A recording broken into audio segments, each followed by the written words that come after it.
हल्द्वानी हिंसा के तमाम वीडियो सोशल मीडिया पर वायरल हो रहे हैं। तमाम ऐसे वीडियो हैं जिसपे उपद्रवी घेराव करते, पत्थरबाजी करते, आगजनी करते नजर आ रहे हैं। हमारे साथ वो चश्मदीद हैं जो उस दंगे में फंसे भी थे, और सबसे बड़ी बात ये वो लोग हैं जो अतिक्रमण को हटाने के लिए उस जगह पर पहुंचे थे। जो जेसीबी का इस्तेमाल किया जा रहा था वो जेसीबी दरअसल ये दोनों चला रहे थे। क्या नाम है आपका? महेंद्र सिंह। महेंद्र, कितनी जेसीबी आप लोग लेकर गए थे, कितने बजे पहुंचे थे, क्या कुछ हुआ, शुरुआत से बताइए। सर 2 जेसीबी थी हमारे मालिक की। दोनों मशीनें हम लेके गए थे। यहाँ से 4:30 बजे हम विभाग पहुँचे। विभाग पहुँचते ही हमें वहाँ का टारगेट दे दिया था कि वहाँ पहुँचना है। 4:40 पे हम वहाँ पहुँच गए थे जहाँ हमें जाना था उससे पहले ही। वहाँ पे पुलिस ने बैरियर छोड़ दिए होंगे अपने। वहाँ हम पहुँचे तो बैरियर लगे थे। बैरियर लगा के उन्होंने उत्पात चालू कर दिया हमारी मशीन के आगे ही। जो वहाँ थे लोग हमारी मशीन में हाथ मारने लगे, पत्थर भी मारे थे। पर उस टाइम पहले पत्थर में हमारे शीशे नहीं टूटते हैं, पत्थर शीशे मजबूत होते हैं मशीन के। वहाँ पुलिस थोड़ा लेट ठीक ही पहुँची थी। जैसी पुलिस पहुँची, पुलिस ने सबको हटाया जो विवाद कर रहे थे। विवाद करने वालों को हटा के हम अपने टारगेट पे पहुँच गए जहाँ हमें जाना था, जहाँ हमें भेजा जा गया था। वहाँ पहुँचने के बाद हमने अपना पहला ही बकेट रखा था मशीन का। बकेट रखने के बाद वैसे ही पथराव चालू हो गए हमारे ऊपर, और बहुत ही पथराव चालू हुए, बहुत ही पत्थर मारे गए। चारों तरफ से पत्थर आ रहे थे। ये छत पे से, गलियों में से, छोटी छोटी गली हैं, सब में से पत्थर आ रहे थे। कितनी भीड़ थी?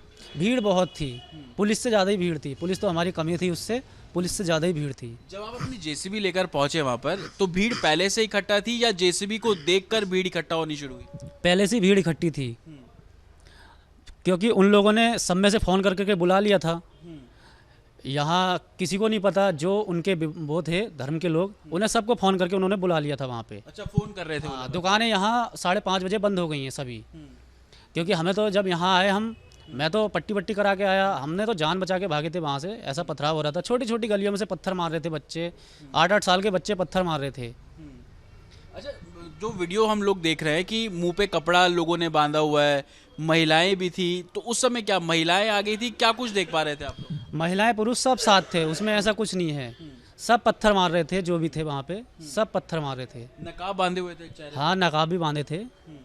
क्या कुछ ऐसा भी था कि कोई धार्मिक नारे लगा रहे हो, इस तरीके की भी कुछ आवाजें या कुछ बातें सुनाई दे रही थी उस समय? अब नारे लगा रहे थे, मैंने फ़ोन अपना निकाला, वैसे ही मेरा फ़ोन बंद करा दिया। अब मैं आपसे कह दूं कि नारे लगा रहे थे तो पहले तो सबूत दिखाना पड़ता है ना, तो अब मैं ऐसा नहीं कह सकता।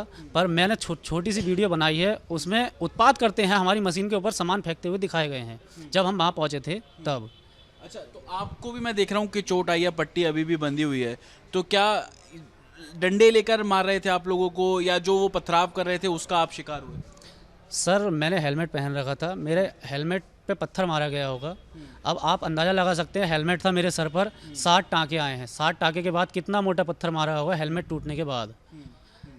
तो आपकी क्या मशीनों को भी बाद में आग लगा दिया? किस तरीके से आप लोग वहाँ से निकले, क्योंकि गलियाँ बहुत संकरी गलियाँ हैं, बहुत कंजस्टेड गलियाँ, वहाँ से निकले किस तरीके से फिर आप लोग? वो तो अपनी जान बचा के निकले हैं। हमने खुद सामने से यमराज को देखा है कैसे अपनी जान बचाई है उस दिन। आपकी भी मशीन वहाँ पर थी, तो आप किस तरीके से निकले? क्या आपके ऊपर भी पथराव हो रहा था उस समय? मेरे ऊपर तो कुछ ज़्यादा पथराव था, हमारी मशीनें पीछे रह गई थी। जब हमने काम ख़त्म किया उसके बाद जब हम आगे को बढ़े हैं तो हमारी मशीनें पीछे रह गई। पुलिस डिपार्टमेंट सारा थोड़ा आगे आ गया था, तो पीछे से जब हमारे पत्थर लगे तब हमने मशीनें वहाँ छोड़ी हैं और हम वहाँ से फिर भागे हैं। तो क्या अब आप, क्योंकि तस्वीरें देख रहा हूँ कि आग जनी भी की गई है, तो क्या उन मशीनों को जला दिया गया? अभी भी वो वहीं खड़ी हुई है? हाँ सर, अभी भी वहीं खड़ी हैं। क्या महिलाएं आगे थी? क्या कुछ समझ आ रहा था? जो भीड़ थी वो कितनी उग्र हो गई थी उस समय? सर भीड़ तो बहुत ही उग्र थी, बहुत ही खतरनाक सीन हो गया था। हमने तो ये सोच लिया था कि हम पता नहीं घर वापस जा पाते हैं या नहीं जाते हैं। हाँ जी सर। लाठी डंडे थे उन सब के हाथ में? नहीं, लाठी डंडे नहीं थे, पत्थर ही थे। पत्थर बहुत मारा उन्होंने। छतों से भी कुछ वीडियोस हैं? भी पत्थर मार रहे थे। जिस गली में हम अपनी जान बचाकर भाग रहे थे सर, उसी गली में सामने से भी पत्थर लग रहे थे, हमारे छतों से भी पत्थर लग रहे थे, पीछे से भी पत्थर लग रहे थे। हम जिस गली में भाग रहे थे उसी गली में से हमारे पत्थर लग रहे थे। क्या छतों पे भी महिलाएं, बच्चे सब पत्थरबाजी हो रही थी? हाँ सर, छतों में भी महिलाएं थी और बच्चे थे, और सामने से भी पत्थर आ रहे थे हमारे। तो पुलिस ने आप लोगों को प्रोटेक्ट किया? पुलिस ने प्रोटेक्ट किया हमें। आप लोग कितने बजे, मतलब कितनी देर रुके वहाँ पर जब ये सब कुछ हो रहा था?